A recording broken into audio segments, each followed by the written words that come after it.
Bueno, muy bien. Nos toca la otra ley que tenemos para analizar, que es la ley de las sociedades comerciales. Esta sí, evidentemente, mucho más nueva, ¿verdad? Del año 89, pero vigente recién a partir del 90. Es decir, que está cumpliendo sus 30 años. Cumplió en realidad hace unos meses sus 30 años. Es una ley que tiene dos capítulos. Uno que habla de las sociedades en general y el otro habla de las sociedades en particular. Por supuesto que es una ley muy grande, muy extensa. Nosotros recortamos mucho y vamos a utilizar solo algunos artículos, incluso algunos los vamos a pasar bastante rápido y en otros nos vamos a detener un poco más.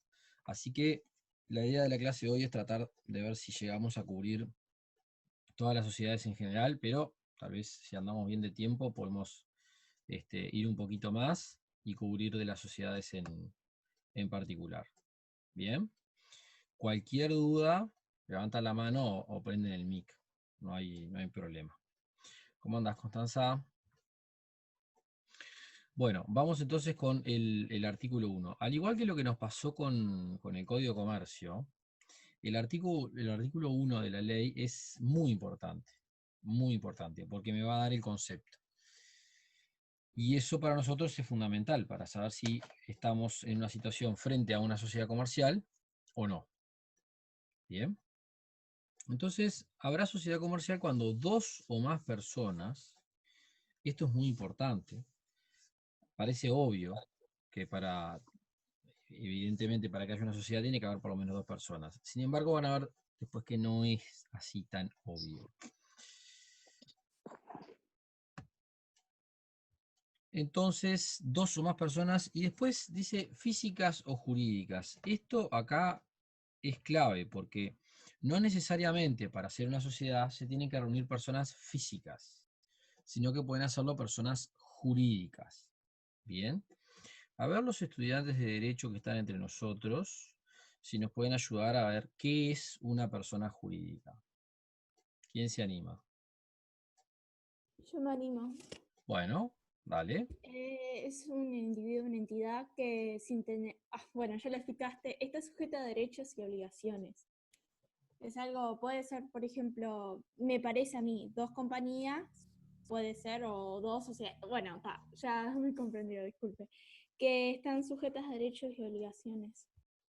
Exacto, exacto. Es una entidad que frente al derecho opera como un individuo, ¿tá? Con sus derechos y sus obligaciones, como decía Madelón. Puede ser un conjunto de personas físicas, 2 o 1 millón o 10 millones. Pensemos, por ejemplo, en clubes de fútbol que tienen millones a veces de socios. Y bueno, son los dueños, pero forman el Real Madrid. ¿Tá? La persona jurídica se llama Real Madrid, o Club Atlético Peñarol, o Club Nacional de Fútbol. Esas son personas jurídicas, las empresas son personas jurídicas, y acá lo interesante es que para formar una sociedad comercial pueden juntarse varias personas jurídicas, incluso personas jurídicas con personas físicas. No hay ningún tipo de limitación ahí. ¿Para qué se reúnen estas dos o más personas físicas o jurídicas? Y dice, y acá quiero que destaquen esta palabra, se obliguen a realizar aportes. Se obliguen quiere decir que hay un contrato. Bien, hay un contrato social. Ese contrato puede ser oral. No es lo común, por supuesto, y no se los aconsejo en una sociedad comercial que hagan un contrato oral, porque después es muy difícil de probar, necesito testigos y demás. Siempre es mejor que quede por escrito a qué se obligan esas partes a aportar qué, y bueno, y cómo se van a distribuir después las potenciales utilidades o cómo se van a repartir las pérdidas en caso de que éstas existan. Bien. ¿Qué les parece? ¿Tendrá que quedar claro eso si van a hacer una sociedad comercial? ¿Será importante? Mucho, porque después, porque hay dinero de por medio. Exacto, exacto. Sí. Y cuanto más claro esté todo, mejor. Cuanto más claro esté todo, mejor. Bien, estos entonces se van a obligar a realizar aportes. Los aportes pueden ser en dinero, pueden ser en especie, pueden aportar cosas, incluso podrían aportar trabajo. Ahí ya es más difícil de evaluar, pero hay casos donde ha sucedido que se aporte trabajo. ¿Y para qué se realizan esos aportes? Para aplicarlos al ejercicio de una actividad comercial organizada. Es una manera de describir a una empresa. Una empresa es una organización que desarrolla una actividad comercial. ¿Y para qué ponen ese dinero? Y bueno, lo hacen con el fin de participar en las ganancias y soportar las pérdidas. En realidad todas lo hacen con el fin de participar en las ganancias. Lo que la ley ya quiere dejar claro desde el artículo 1 es que, bueno, si hay pérdidas, también las tienen que absorber esos socios. ¿Bien? Entonces, lo más importante del artículo 1 es el contrato, fundamental, aunque este sea oral, pero un contrato al fin, donde quede claro qué es lo que se va a aportar, cómo se van a distribuir las ganancias y cómo se van a distribuir las pérdidas. ¿Quedó claro, muchachos? ¿Dudas de esto?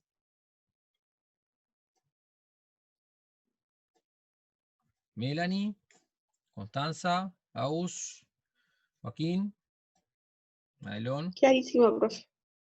Buenísimo. Bien. Una cosa importante en el artículo 2, que parece obvio, pero vieron que en las leyes es necesario que esté escrito, es que la sociedad va a ser sujeto de derecho, se va a transformar en persona jurídica, desde que se celebra el contrato social. No hay que esperar a inscribir el contrato. Ya en el momento de hacer el contrato, ya pasa a ser un sujeto de derecho. Ya se conformó la existencia de la persona jurídica. Digo porque a veces en algunos casos, por ejemplo, decir, bueno, hicimos un contrato pero nunca lo llevamos a registrar. Bueno, nunca lo llevamos a registrar, entonces no somos personas jurídicas, no pasa nada. No, no. Desde el momento que está el contrato hecho, en ese instante pasa a ser una persona jurídica. El artículo 13 es interesante para lo que viene después del artículo 199, en el capítulo 2, que dice que las sociedades comerciales deberán adoptar alguno de los tipos previstos por esta ley. Es decir, tú no puedes ser sociedad comercial y punto, sino que tienes, vieron que dice, deberán adoptar algunos de los tipos previstos en la ley. La ley va a prever varias oportunidades, varias posibilidades para ser sociedad anónima, varios tipos de sociedad anónima, perdón, de sociedad comercial. Por ejemplo, la sociedad anónima es uno, o la SRL, la Sociedad de Responsabilidad Limitada, es otro. Yo creo que son los dos más conocidos por ustedes, pero hay más. La cuestión es que hay que elegir uno. Y miren lo que dice el siguiente párrafo. Las sociedades que no se ajusten a lo dispuesto estarán sujetas al régimen establecido en la sección 5 del capítulo 1. Yo les pido que estas cosas las subrayen, ¿sí? Porque después va a ser importante decir, bueno, pero ¿y cuál era la sección 5, capítulo 1? ¿Está? Entonces esto sería bueno que lo dejaran ahí medio subrayado para entender cuál es la sección 5. Es decir, ¿qué pasa si no elijo ningún tipo societario? Bueno, las sociedades con objeto no comercial que adopten cualquiera de los tipos previstos en esta ley quedarán sujetos a sus disposiciones considerándose sociedades comerciales. O sea, capaz que vos vas a hacer un club de fútbol, de baby fútbol, que en teoría, lógicamente, no tiene un fin comercial, pero por comodidad o porque los socios así lo quisieron, eligen ser una sociedad colectiva. Las sociedades colectivas están regidas por esta ley, en el artículo 199 en adelante, y por lo tanto, al elegir ese tipo social, ya directamente quedan asimiladas a ser una sociedad comercial y por ende se tienen que regir por esta ley. Entonces, es muy importante tener claro que si uno quiere ser, no sé, poner un comedor en un barrio carenciado, pero por algún motivo quiere ser sociedad anónima, frente al derecho vamos a ser una sociedad comercial, por más que nuestro fin no sea el lucro. ¿Ok? Me van parando, chiquilines, si tienen alguna duda. Bueno, respecto al contrato y la publicidad, regirán para las sociedades comerciales las normas y los principios generales en materia de contratos, es decir, los contratos se rigen por el Código Civil y estos contratos sociales van a tener las mismas características que estén en el Código Civil. Lo que acá aclara es que puede existir alguna cosa específica que esta ley modifique, agregue o quite respecto a lo que nos exige el Código Civil. Eso es lo que habría que tener en cuenta. Bueno, el contrato de la sociedad comercial se otorgará por escritura pública o privada, o sea, no es necesario que participe un escribano en la realización del contrato, puede ser un documento hecho entre nosotros, siempre y cuando cumpla las características de los contratos del Código Civil. No se olviden de eso. Algunas cosas que deberá tener y que se aclara acá es la individualización precisa de quienes lo celebren, quiénes son los que están celebrando el contrato, el tipo que se adopta, cómo se va a llamar, cuál es el domicilio, cuál es el fin último, o sea, el objeto, a qué se va a dedicar la actividad, cuál es el capital y los aportes, o sea, cómo se conforma ese capital, bueno, cuánto dinero, cuántas especies pone cada uno, la forma en que se van a distribuir las utilidades y se soportarán las pérdidas, lo que habíamos conversado recién, y después la administración, quién se va a encargar de la administración y el plazo de la sociedad. Esto puede ser un poco extraño, así como el plazo, yo no sé, abro una empresa, no sé cuánto va a durar la empresa. Sin embargo, en la ley a mí me van a exigir que las sociedades comerciales tengan un plazo, esto más que nada por mantener una actualización jurídica de los contratos, incluso van a ver que me ponen un máximo, una cantidad de años máximo, que son de 30 años. O sea, no puedo tener el mismo contrato vigente más de 30 años, por más que la empresa no va a cerrar a los 30 años, si anda bien, pero sí voy a tener que hacer otro contrato, o el mismo, pero reinscribirlo, para ver si no cambió nada. ¿Sí? Es esa la lógica que tiene. Bueno, cuando uno hace el contrato social, después yo lo tengo que llevar al famoso Registro Público de Comercio, Registro Nacional de Comercio, que se acuerdan que se había creado en el Código de Comercio que vimos las clases pasadas. Bien, y tengo 30 días, esto cada vez es importante también que lo dejen como marcado, 30 días desde que se hace el contrato. Bien. La inscripción podrá ser solicitada por cualquiera de los socios, o bueno, por ejemplo, un escribano, si lo hicimos a través de un escribano, se puede facultar al profesional para que él haga la inscripción. Pero es importante que recuerden que se hace la sociedad y esto hay que ir a inscribirlo en un plazo de 30 días máximo al Registro Nacional de Comercio. ¿Qué pasa cuando inscribo? Bueno, cuando yo lo inscribo, la sociedad pasa a ser considerada regularmente constituida. ¿Sí? En el caso de las anónimas y las SRL, acá hay que hacer unas publicaciones en algunos diarios de circulación nacional, que después más adelante las veremos, llegado al punto de cada una de ellas. Las sociedades en general se inscriben y ya a partir de que se inscribieron quedan legalmente constituidas y se van a considerar. Son cosas distintas lo de ser considerado sujeto de derecho. Sujeto de derecho son desde que celebran el contrato, pero son sociedades comerciales legalmente constituidas luego de la inscripción en el Registro Nacional de Comercio. Bueno, ¿qué pasa si quieren cambiar el contrato más adelante? ¿Sí? Se va un socio, viene otro, o uno que iba a aportar 1.000, ahora va a aportar 2.000, cosas así. Bueno, obviamente que se tienen que acordar, ¿no?, entre los socios. Y después, para formalizar, para que eso quede pronto, quede legal, hay que volver a reinscribir el contrato social en el Registro Nacional de Comercio. No es que yo voy a reinscribir otro, sino que simplemente llevo la modificación. ¿Bien? Agus. No, es que me perdí un segundo. Una vez que se lleva al Registro Nacional de Comercio, la sociedad está legalmente. Constituida. Muchas gracias. No, por favor.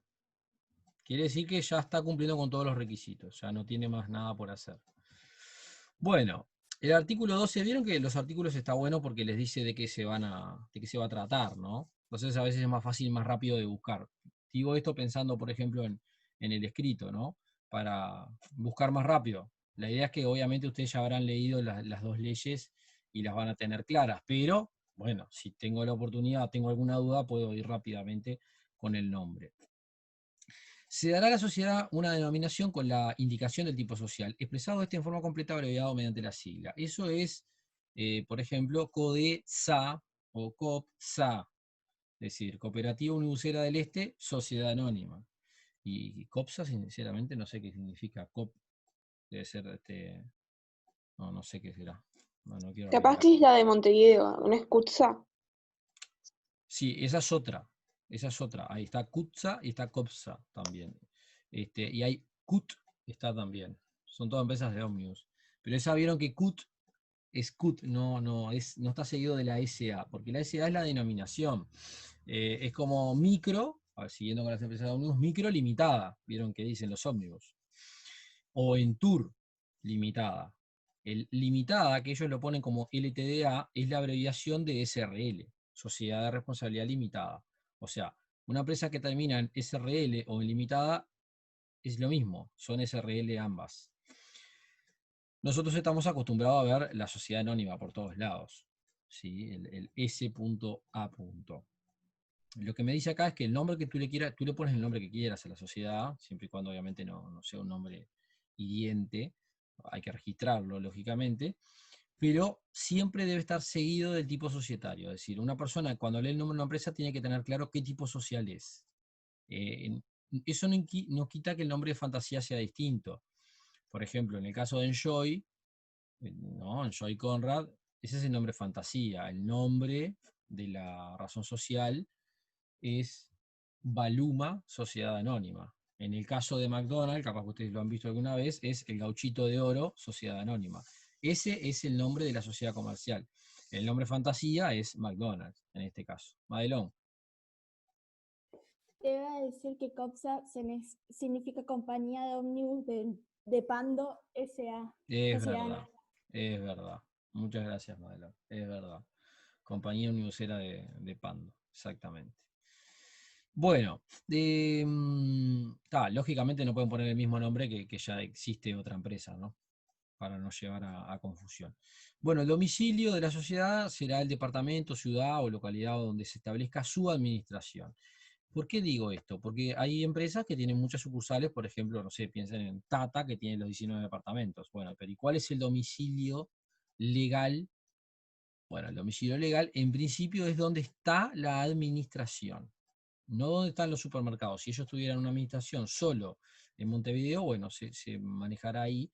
Incluso pasa con empresas que tienen la administración tercerizada, es decir, que no la llevan dentro de la empresa, sino que contratan un estudio contable para que le lleve la administración. Bueno, el domicilio de la sociedad comercial no es donde se desarrolla la actividad comercial, sino en el estudio contable que le lleva la administración. En caso de existir sucursales, podrán tener domicilio y sede propias, eso se va a decidir. Las sede o sedes deberán comunicarse, obviamente, en el Registro Nacional de Comercio. Bueno, hasta acá vamos bien, ¿verdad? No sé si hay alguna pregunta. Es como un poco tonta, pero el nombre de la sociedad dijo que había un nombre de fantasía y el otro, ¿cómo era? Es el nombre real de la sociedad.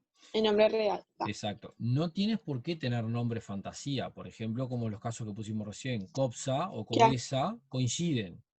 El nombre fantasía con el nombre real. Pero a veces no coinciden. Por ejemplo, McDonald's o Coca-Cola. Coca-Cola en Uruguay es Montevideo Refrescos SRL.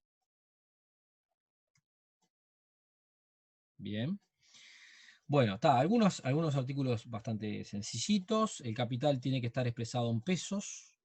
¿Sí? No puedo ponerlo en dólares. Así los socios aporten dólares, igual el capital hay que expresarlo en pesos. El plazo, recién lo decíamos, no se puede pactar superior a 30 años. Bien. Y el artículo 16 es muy importante, porque miren lo que dice, las ganancias y las pérdidas se dividirán entre los socios en proporción de sus respectivos aportes. Es decir, si alguien pone la mitad del capital de la empresa, es lógico que se lleve la mitad de las ganancias. ¿Están de acuerdo, no? Bueno, también es razonable que si hay pérdidas y tenga que absorber la mitad de las pérdidas. Sin embargo, y está en negrita, dice a no ser que otra cosa se haya estipulado en el contrato. Es decir, esta del artículo 16 es la norma general, pero después en el contrato social se puede pactar otra cosa. Se puede pactar otra cosa con ciertos límites. Después vamos a ver que hay límites. ¿Sí? No es que, bueno, alguien pone la mitad del capital y si hay ganancias no se lleva nada. Pero si hay pérdidas se absorbe el 100%. No, eso ya es extremo. ¿Tá? Pero pueden darse algunas variantes y están permitidas dentro de la ley. Porque se parte de la base que en un contrato social hay acuerdo entre los socios. Entonces, si los otros firman eso, es porque están de acuerdo en que sea así. Sin embargo, a veces las leyes tienen que establecer medidas de protección a los más chiquitos, a los más pequeños, los que tienen menos poder. Bueno, esto sí es importante, que si se pacta otra forma de distribución de las ganancias, se va a aplicar la misma para la división de las pérdidas. Es decir, no es que me llevo todas las ganancias, pero si hay pérdidas, no, a mí no me corresponde. ¿Sí? Agus. ¿Eso tiene que ver con lo de los accionistas y esas cosas?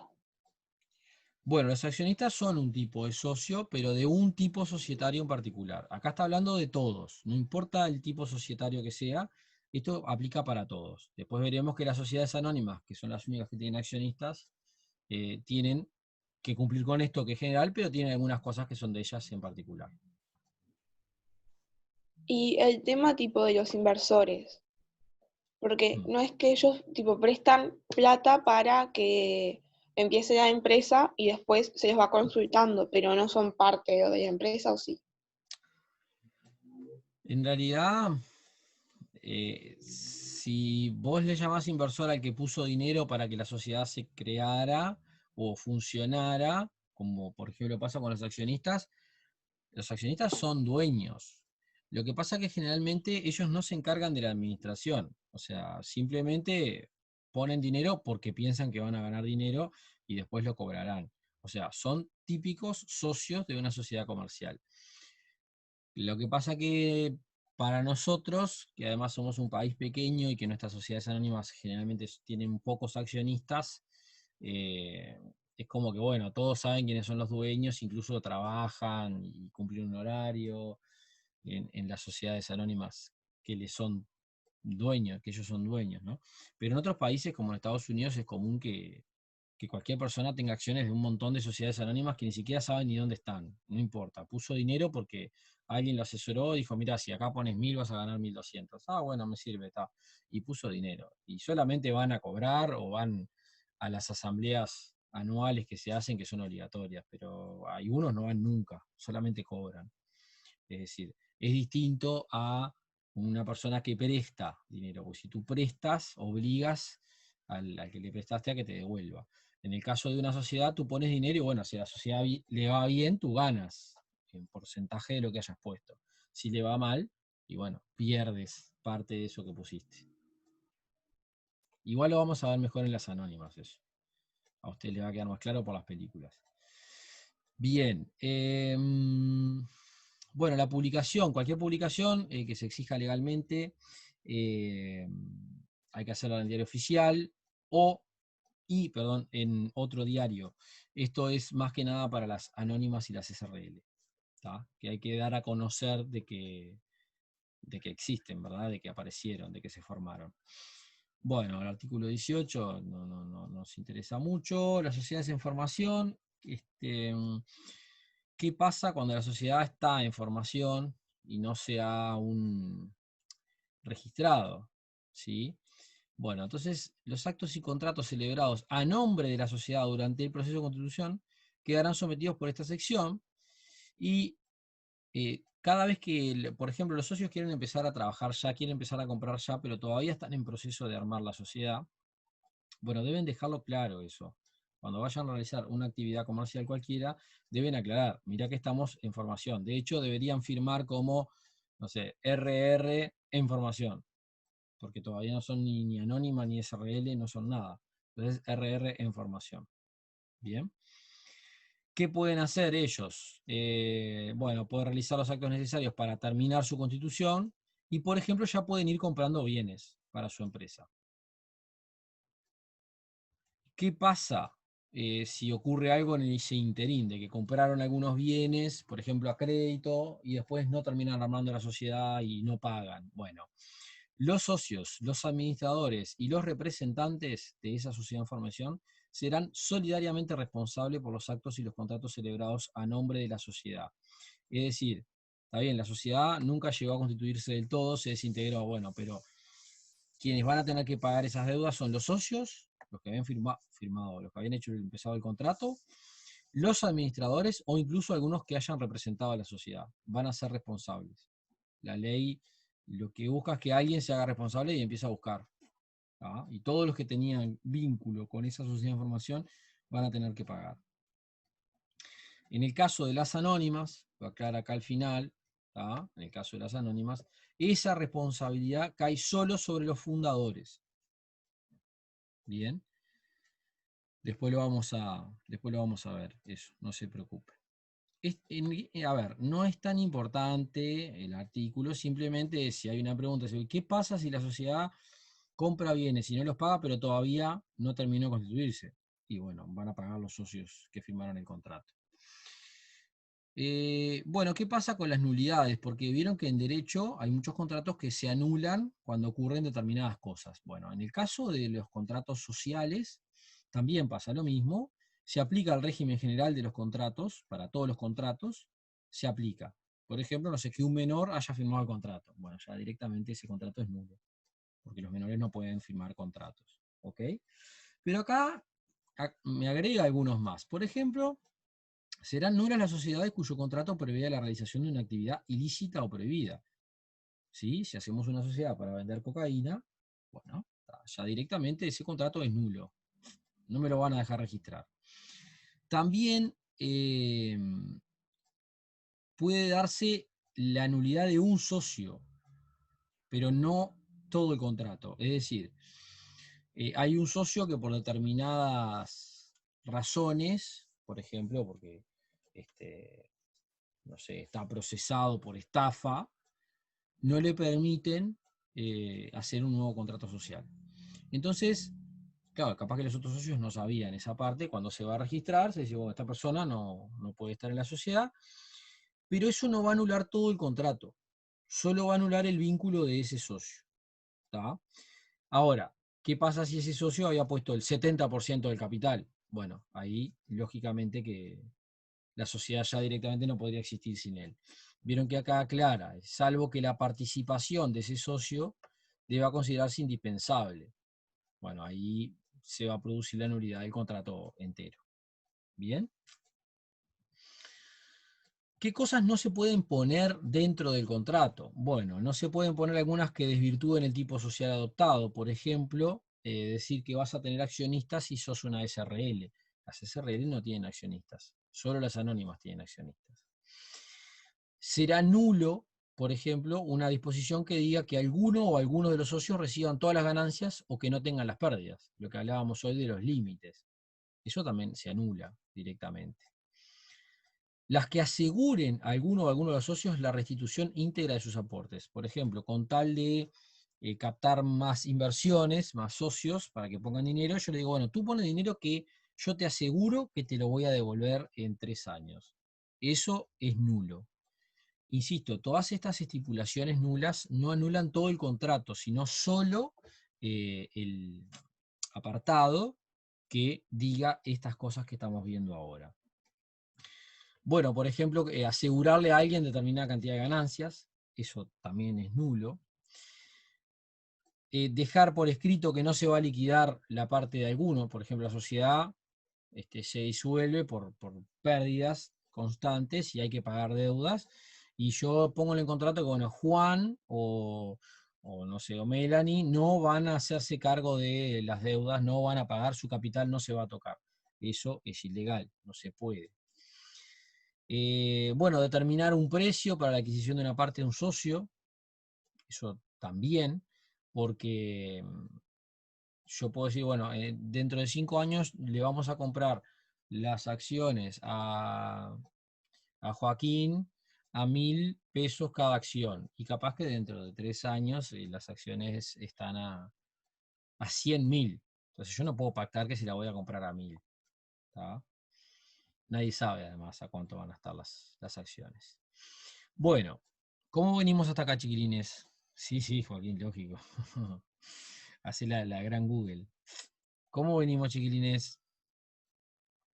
Bien, bien. Bueno, Bien. buenísimo. Yo sé que puede ser media densa la la ley, pero bueno, les prometo que es la última así densa que vemos. Después ya vamos a empezar con la parte más práctica. Bueno, ¿qué pasa en la sección 10? Seguimos en el capítulo 1. Bueno, pasamos a hablar de la contabilidad, que es lo que a nosotros más nos va a interesar. Y lo que dice acá es muy parecido, ¿se acuerdan a lo que decía el Código de Comercio respecto a los libros? Por ejemplo, el libro inventario que tenía que preparar 4 meses después de que cerraba el ejercicio. Bueno, acá me dice que dentro de los 4 meses de la fecha de cierre del ejercicio económico, los administradores de la sociedad deberán formular como mínimo, miren, el inventario. ¿Se acuerdan, verdad? Lo vimos la semana pasada. Los estados contables y la propuesta de distribución de utilidades, si es que hubiera. ¿Tá? Si hubiera utilidades, bueno, ¿cómo se van a distribuir? Los estados contables es lo que nosotros vamos a terminar haciendo este año. No todos, pero vamos a hacer gran parte de los estados contables. Es decir, la contabilidad. Lo que hay que presentar es la contabilidad y la propuesta de distribución de utilidades. El inventario no me detengo porque ya lo vimos. ¿A qué se llama ejercicio económico? Bueno, el ejercicio económico es un año. ¿Tá? Y su fecha de cierre no es el 31 de diciembre. Puede serlo, pero no necesariamente tiene que ser esa, porque son los administradores los que van a decir cuándo la sociedad cierra ese ejercicio económico. ¿Tá? Bueno, los estados deberán ser elaborados y presentados de acuerdo a normas contables adecuadas. En nuestro caso, en Uruguay, hay por suerte muchas normas contables, entonces está bastante claro cómo hay que presentar ese estado contable. No nos vamos a detener mucho acá. Acá incluso hay algunas normas que cambiaron hace poco tiempo. Algunas exoneraciones que no vienen al caso. Bueno, esto es importante, el artículo 92. Los administradores de la sociedad, es decir, no los socios, sino los administradores, aunque la administración la puede hacer un socio, deberán rendir cuentas sobre los negocios sociales y el estado de la sociedad, presentando una memoria explicativa del balance general, estado de situación patrimonial y de resultados, informando a los socios sobre todos los puntos que se estimen de interés. Especialmente se establecerá, miren, las razones de las variaciones significativas en algunas partidas del activo y el pasivo, ya vamos a ver lo que son, una adecuada explicación de los gastos y las ganancias extraordinarias, las razones por las cuales se proponga la constitución de reservas, explicaciones u orientaciones sobre la perspectiva de las futuras operaciones, las relaciones con sociedades vinculadas, controladas o controlantes, qué relación tenemos con otras sociedades, las causas por las que se proponga pago de dividendos o la distribución de ganancias, ¿sí? ¿Por qué vamos a distribuir eso? Ahí vieron que varias cosas que son muy importantes que los administradores expliquen. Esto es razonable en el punto de lo que hablábamos hoy, de que si ustedes ponen dinero en una sociedad pero no les interesa implicarse en la gestión, sino que contratan a alguien para que lo haga, bueno, periódicamente a ustedes les va a interesar que les expliquen qué se hizo con su dinero. Entonces, todo este detalle, ustedes lo van a leer, se los van a mandar, lo van a leer, y bueno, irán a una asamblea para ver si están de acuerdo o no con lo que hizo la administración. Después vamos a ver alguna memoria explicativa de alguna empresa que lo tiene público, para que vean que son verdaderos libros de información. ¿Ah? Libros. Incluso se ponen fotos, se ponen hasta las campañas de marketing, bueno, Día de la Madre, ayuda a escuelas de la zona, todo eso se pone ahí, se explica. Cuanto más información, mejor. Ahí nada sobra, nada sobra. Bien.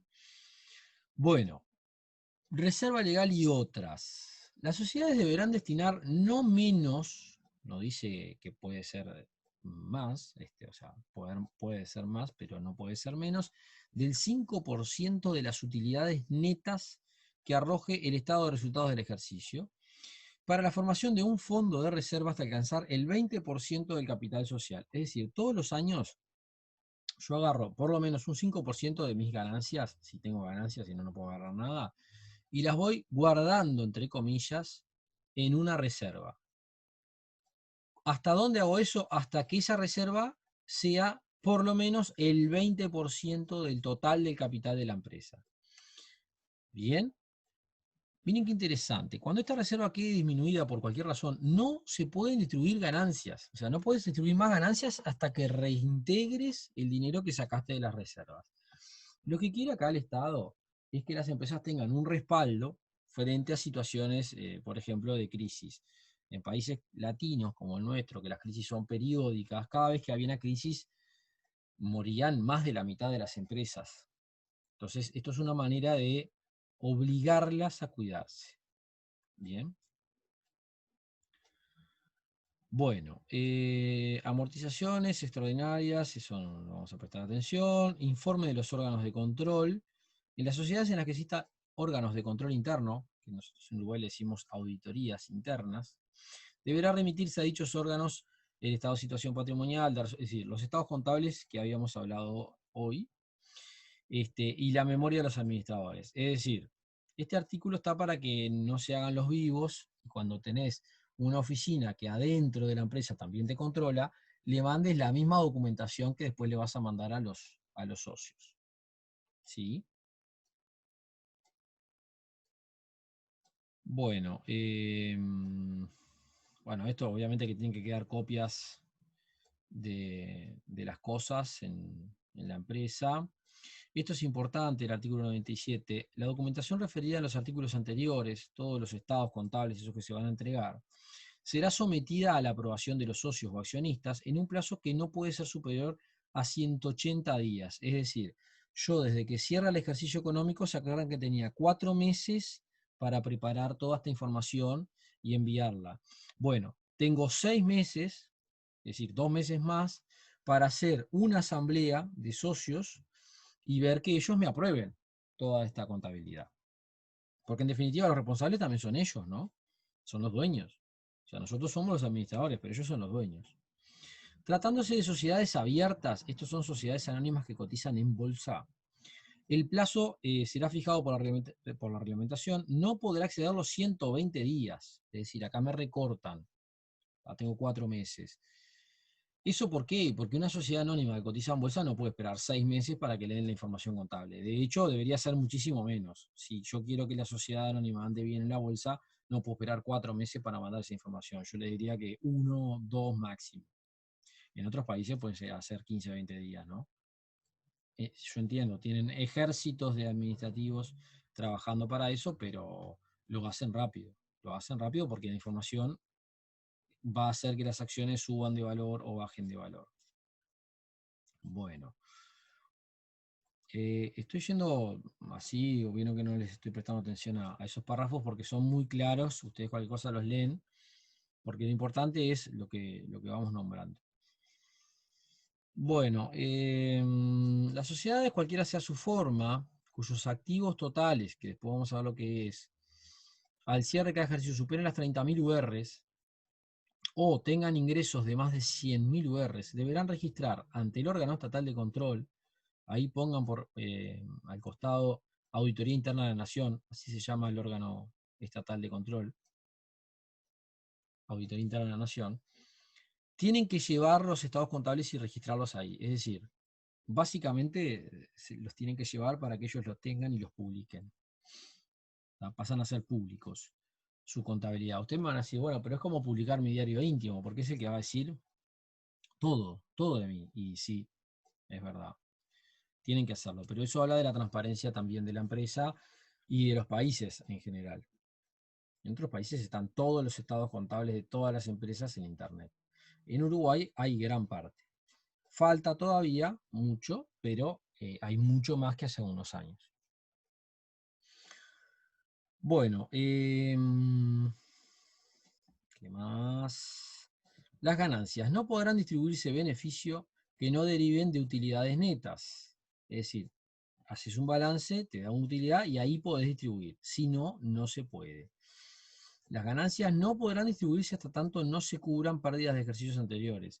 Si antes tuviste pérdidas, por ejemplo, el año pasado tuviste pérdidas y este año ganancias, tú no puedes distribuir todas las ganancias de este año. Primero tienes, como quien dice, entre comillas, que pagar las pérdidas del año pasado para recién este año poder, si sobra algo, distribuirlo.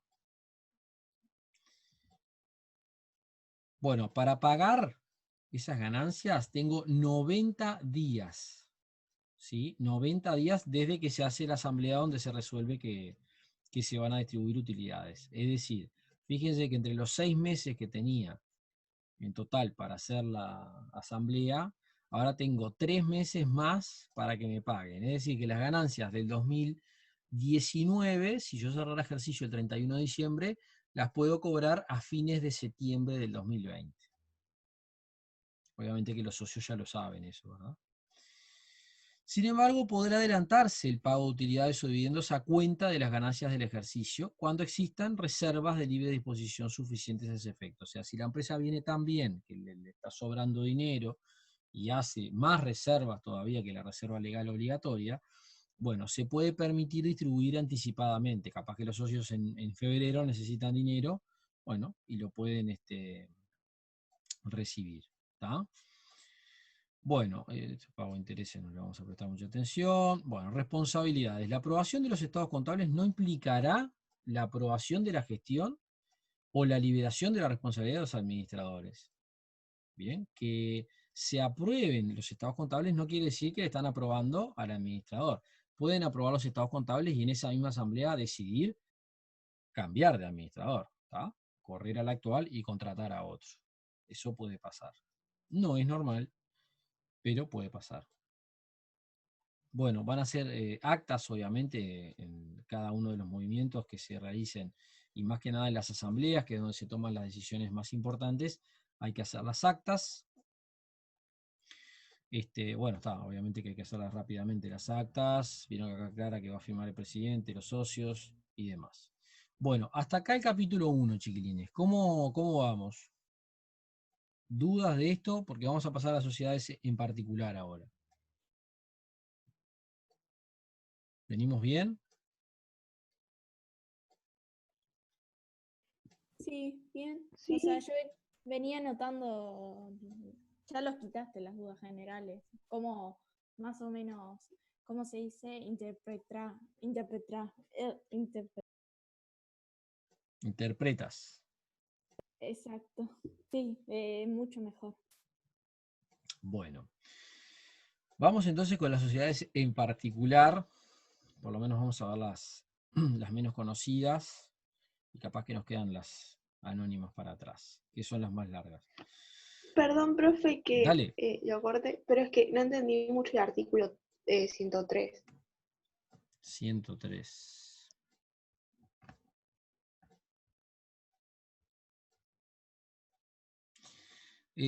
No, tú en la sociedad tienes que tener un libro. Vieron que nosotros en el Código de Comercio nos obligaban a tener el libro inventario, el libro copiador de cartas, el libro diario. Bueno, las sociedades tienen que llevar además un libro que se llama el libro de actas. Ese libro de actas, yo voy a poner, por ejemplo, en las reuniones, en las asambleas que se hagan, quiénes asistieron y qué resoluciones se tomaron. ¿Sí? Eso yo tengo 5 días para hacerlo. Y siempre tienen que firmar esas actas, porque imagínense que en una sociedad anónima que tiene 4.000 socios, 4.000 accionistas, yo no puedo pretender que firmen los 4.000 las actas. Entonces lo que se hace es, se designa un presidente o se designa un directorio que está integrado generalmente por los mayores accionistas, los que tienen más acciones.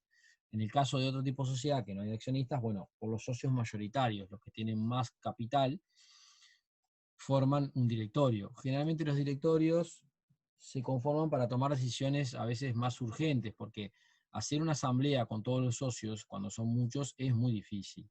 Y si hay que tomar decisiones rápidas, no puedo esperar a citar a todos, que no los puedo citar para mañana, porque hay gente que vive en otros países, imaginan que no es fácil. Entonces se nombra un directorio, que son siempre impar, 3, 5, 7, para que tome algunas decisiones que se detallan, ¿verdad? Se dice, bueno, solamente pueden tomar decisiones sobre esto. No pueden cambiar al administrador, solo los 3 que estén en el directorio. Para ahí necesito una asamblea. Pero si la decisión es cambiar una lamparita, bueno, perfectamente lo pueden hacer ellos. ¿Sí? ¿Quedó más claro, Agus? Sí, sí. Bien. Bueno, vamos con las sociedades en particular. Entonces, las primeras que aparecen son las sociedades colectivas, que no sé si las conocían.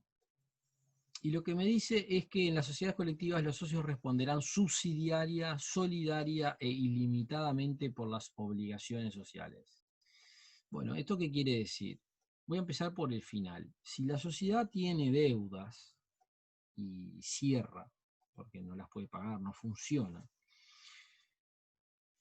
¿qué va a pasar? ¿Quién es responsable de esas deudas? Bueno, los socios van a responder, dice acá, ilimitadamente por las obligaciones sociales. Es decir, a los socios se les va a sacar de su patrimonio personal para que paguen las deudas de la sociedad, sin límite.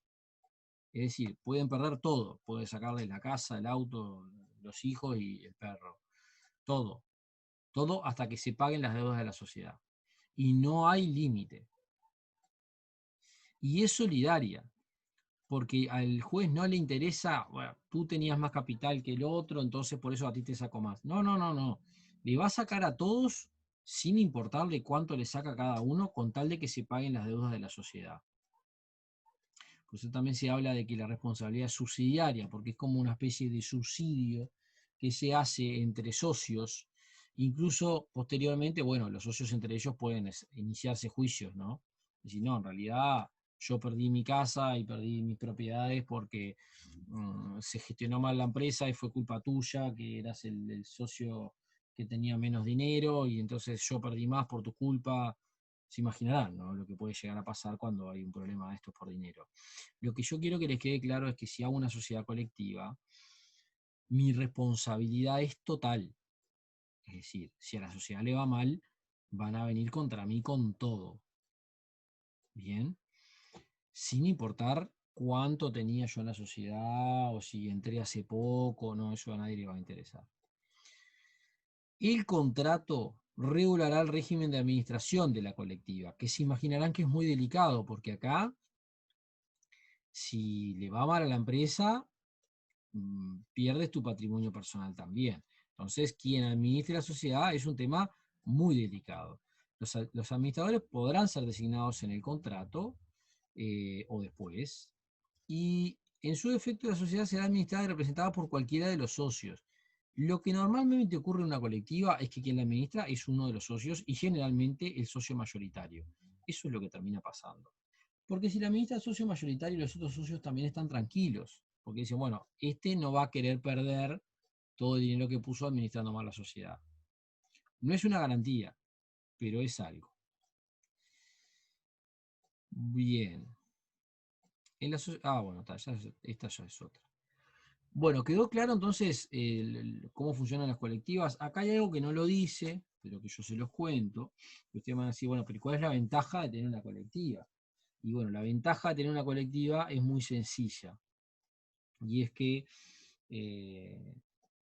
paga menos impuestos que las otras. Esa es la ventaja más grande que tiene. ¿Sí? Y hay otra cosa que veo que no se las puse acá, pero se las cuento. ¿Qué pasa si un socio de una colectiva quiere vender su parte?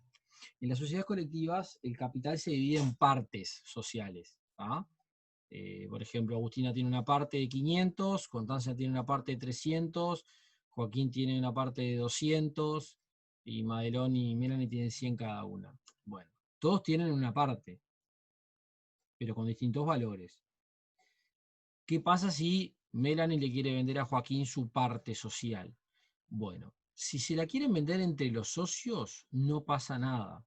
Pero si Melanie la quiere vender para afuera, se la quiere vender a Rubén, que está fuera de la empresa, necesita el consentimiento unánime del resto de los socios. Es decir, si todos los otros no están de acuerdo, no la dejan vender. ¿Bien? ¿Se entendió eso, chiquilines?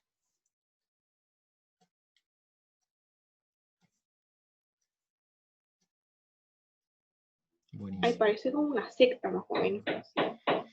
Y lo que pasa que lo que están cuidando es que no pongas a cualquiera ahí adentro, que después se manda alguna, porque no te olvides que como tú sos tan responsable, tienes miedo de decir, bueno, no, yo hice un contrato con este, no con el otro, no lo conozco al otro. Entonces no querés correr riesgos, básicamente pasa por ahí. Donde haya uno que no quiera, ya está, no se puede, porque es unanimidad. Bueno, vamos con el segundo tipo societario, que se llaman sociedades en comandita simple. En estas sociedades hay dos tipos de socios. Están los socios comanditados y los socios comanditarios. Los socios comanditados y los socios comanditarios.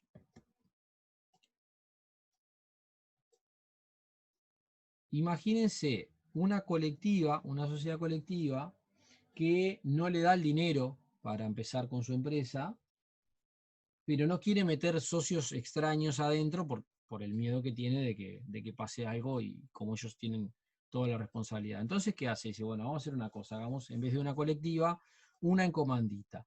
Nosotros vamos a ser los socios comanditados, es decir, los comanditados van a responder por las obligaciones sociales como los socios de una colectiva, es decir, su responsabilidad es subsidiaria, solidaria e ilimitada.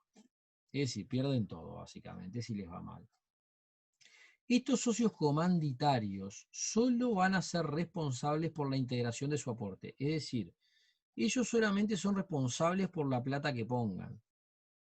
Nada más. Entonces para mí se me hace más fácil invitarlo. Decir, mira, ¿querés poner plata en mi empresa? ¿Y qué vas a hacer? No, voy a hacer, mirá, así, un restaurante. Está, perfecto. Sí, pero ¿cuál es mi responsabilidad? No, ninguna. La responsabilidad más grande la tengo yo, que si le va mal pierdo todo.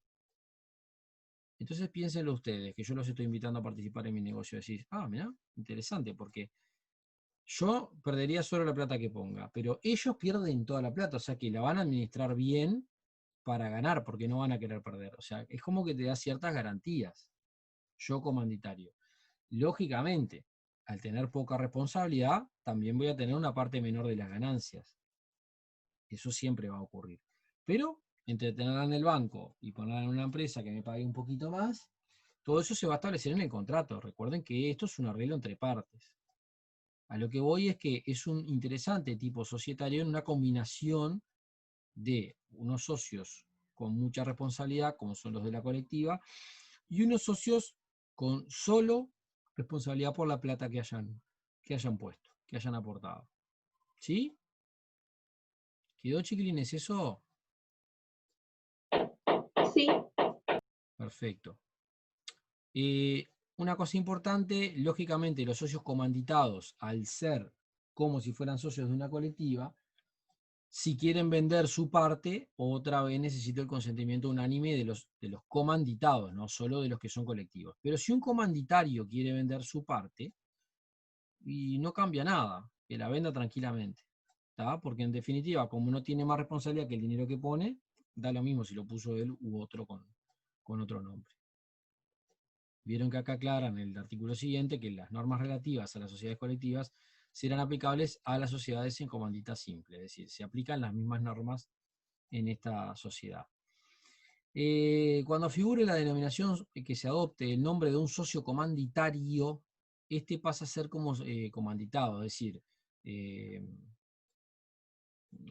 ustedes conozcan Martina di Trento, ¿no? A ver, las chiquilinas me pueden ayudar, creo que es una marca.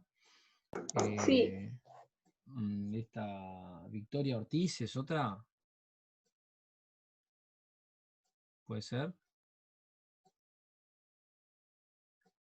A ver, las Me chicas. perdí ya, perdón. No, no, creo que hay una marca de ropa de mujer que se llama Victoria M. Ortiz o Victoria Ortiz, algo así. Digo, lo que voy es, si tiene el nombre de la persona, aunque sea socio comanditario de esa persona, igualmente pasa a ser como si fuera una comanditada. ¿Tá? Por más que sea comanditaria, pasa a ser comanditada, porque también es como una especie de atracción hacia el público. Imaginemos, no sé, una persona muy conocida.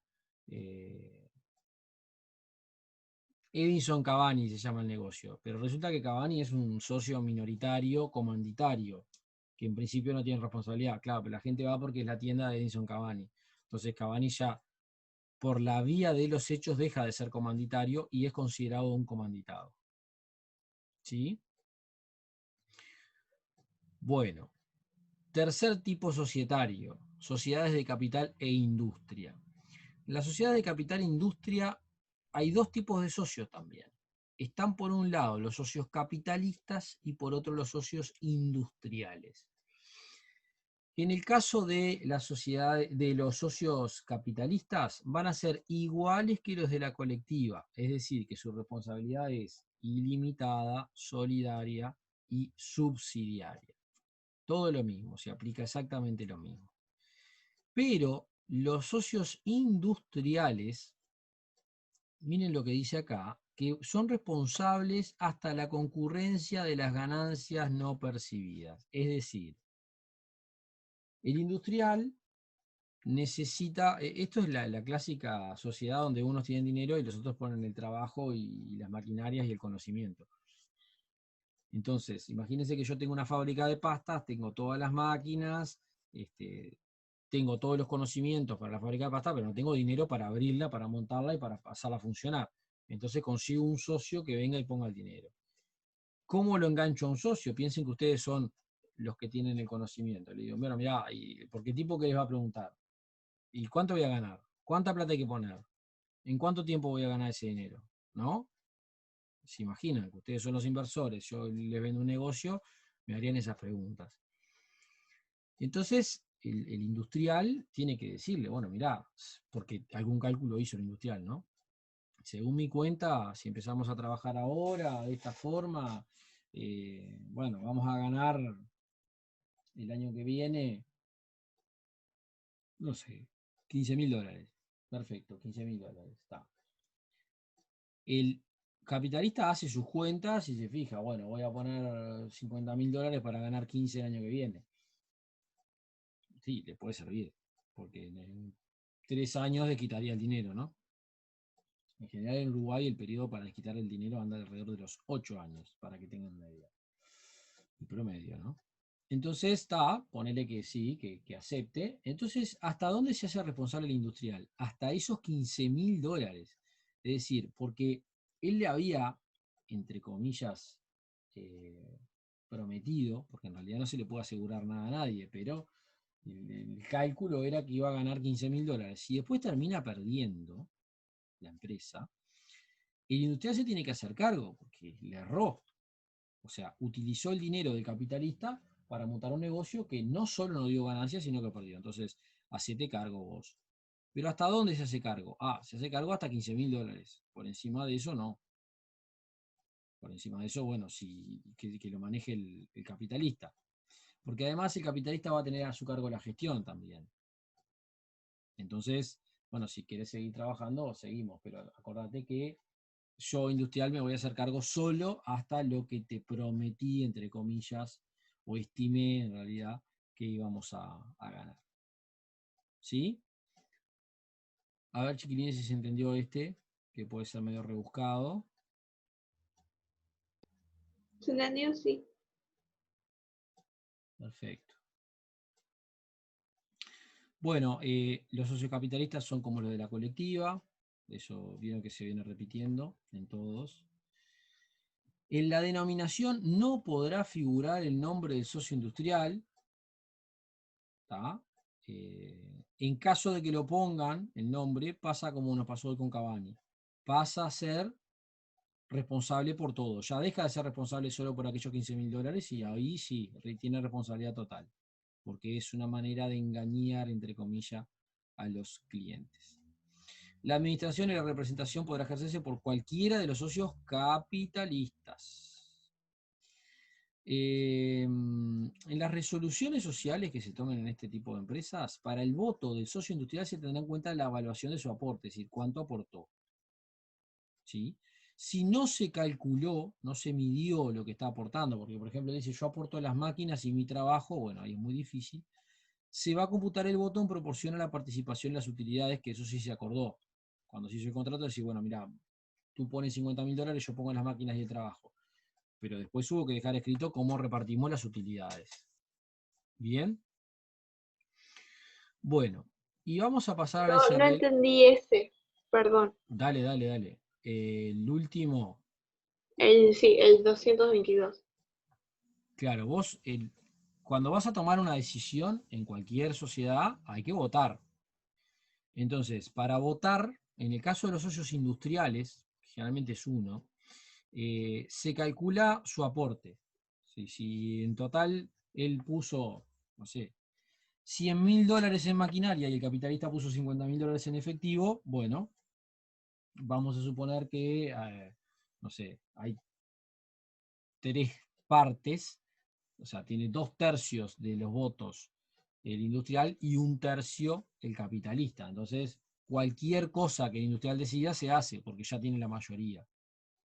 Bien.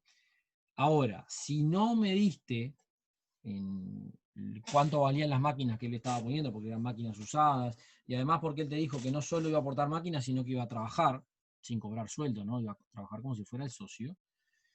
Claro, ¿cómo medís cuántos votos tiene el industrial? Entonces lo que te dice la ley es, bueno, que si pasa eso, tomes en cuenta cómo vas a distribuir las utilidades. Por ejemplo, tú puedes haber acordado mitad y mitad. Entonces, si vamos mitad y mitad, para votar también vamos mitad y mitad. Es decir, vale la mitad tu voto y la mitad mi voto. ¿Quedó ahí, Agus? Ahora sí, sí. Bien. Vamos con la última y dejo las anónimas para la última clase, que son las SRL, la Sociedad de Responsabilidad Limitada. Acá ya van a ver que empieza a aumentar la cantidad de artículos. Bueno, las SRL vieron que la responsabilidad hasta ahora para algunos de los socios siempre viene siendo ilimitada, pero miren esta cómo se llama Sociedad de Responsabilidad Limitada. Entonces claramente la responsabilidad acá queda limitada a el dinero que aporten o las especies que aporten. No van a seguir con el patrimonio personal de los socios. Cosas interesantes, acá por primera vez el capital se dividirá en cuotas de igual valor, acumulables e indivisibles. Ustedes piensan que las cuotas son para pagar préstamos, pero para que ustedes entiendan, son como si fueran acciones. Los pedacitos de capital de una SRL se llaman cuotas. Todas las cuotas valen lo mismo, pero puedes tener muchas cuotas. Lo que no puedes hacer es partirlas. Por ejemplo, si ponemos $100.000 y cada cuota vale 1.000, hay 100 cuotas en la empresa. Entonces el socio A adquiere 45 cuotas, el socio B 25 cuotas, el socio C 10 cuotas, bueno, y así hasta que se terminen las 100 cuotas. Bien. Una cosa Y importante. esas cuotas son limitadas, ¿no? No hay tipo ilimitadas cuotas. No, todas las cuotas valen 1.000. Y solamente hay 100. Es decir, Sí. se venderán entre los socios, pero no hay posibilidades de ampliarlo, salvo que todos los socios voten una ampliación. Lo que es limitada es la responsabilidad. Es decir, si tú compraste 45 cuotas de 1.000, es decir, $45.000, y después la sociedad fracasa y cierra y queda con deudas, tú sos solamente responsable por esos $45.000. Nadie te va a ir a rematar la casa o tu auto para pagar más. Tu responsabilidad está limitada a ese dinero que habías puesto. Bien, otra cosa que es muy importante y es la única que tiene tope, es que el número de socios no puede ser más de 50 en una SRL. Esto es muy interesante, es la única que tiene una limitación de cantidad de socios. ¿Tá? Por supuesto que el mínimo siempre son 2, pero no puede tener más de 50. Y miren lo que aclara después. Si por cualquier circunstancia llegara a tener un número superior, deberá transformarse en sociedad anónima en un plazo de 2 años, y si no, te disuelven. Salvo que en ese plazo el número haya reducido a 50 o menos. Es decir, bastante estricto, ¿vieron? No puede tener más de 50 socios. Si tiene más, bueno, te doy un margen para que lo bajes y si no, se te disuelve. O te transformas en anónima y a otra cosa. Bien, ¿qué más? Bueno, las sociedades de responsabilidad limitada se individualizarán, ¿cómo estoy con esa palabra? Por una denominación en la que podrá incluirse el nombre de uno o de más socios. Bien. No sé, por ejemplo, Mosca Hermanos. ¿Ah? Los hermanos Mosca, ¿no?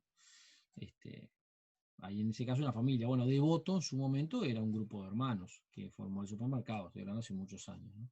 Después fue vendido muchas veces. ¿Qué más? Bueno, ¿qué pasa si quiero vender las cuotas? Entre los socios, si se quieren vender, por ejemplo, entre ustedes, la cesión es libre, es decir, se venden al precio que a ustedes les parezca y punto. Pero ¿qué pasa si quieren vender para afuera, a personas que no están? Bueno, ahí hay dos opciones. Si son 5 socios o menos en la SRL, necesitan el consentimiento unánime del resto de los socios. Pero si son más de 5 socios, necesitan que esté de acuerdo el 75% del capital. ¿Bien? Es todo el artículo 232. Entonces, si son 5 socios y hay uno que no quiere que tú vendas tus cuotas para afuera, ya no podés hacerlo. Pero si son 6 o 49, si está de acuerdo el 75% del capital, que puede ser un socio solo, por ejemplo, son 49 socios, pero hay uno que tiene el 76%, que eso puede pasar, está. Ya ahí depende de ese, si ese quiere o no, que tú cedas tu parte. Ceder, vender, ¿verdad? ¿Vamos bien, chiquilines? Sí, sí. Bien. Muy importante. Cada cuota da derecho a un voto. Entonces, si yo tengo 45 cuotas, mi manito vale 45 votos. Y si el otro tiene 3, y bueno, su voto vale 3. Acá no es como Es en las otras parecido sociedades. a lo de las otras sociedades igual, porque en base a lo que tú tienes es cuánto pesa tu voto.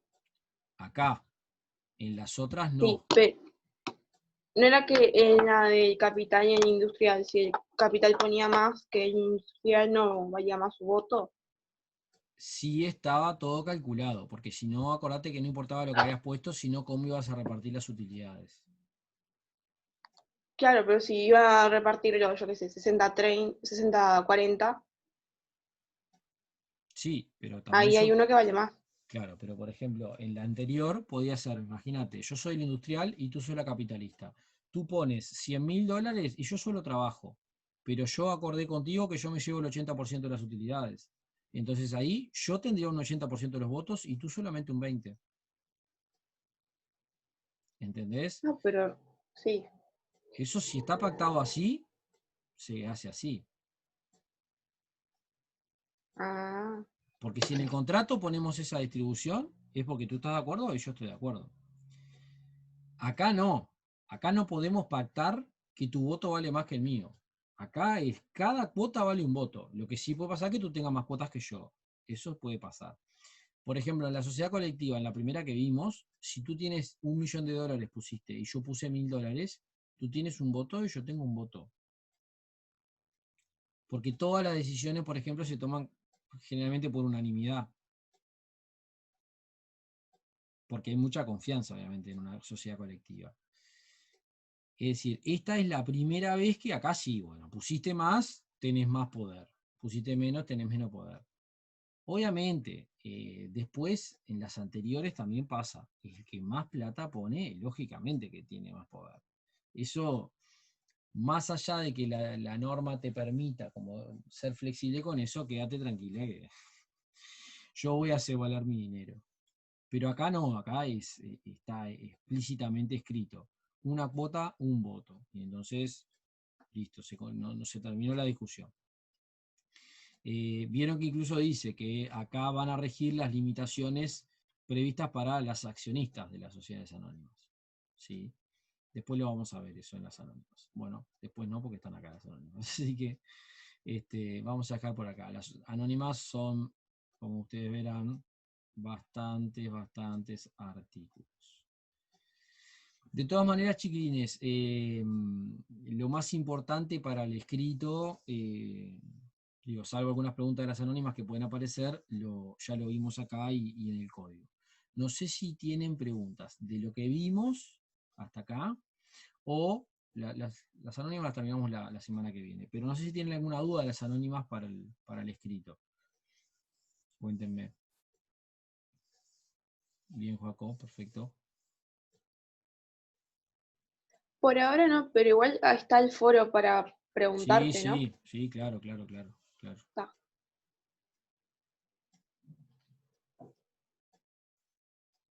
Yo bien, pero si me llega a surgir una duda también la pongo en el foro. Sí, sí, claro. Sí, sí, sí, sí.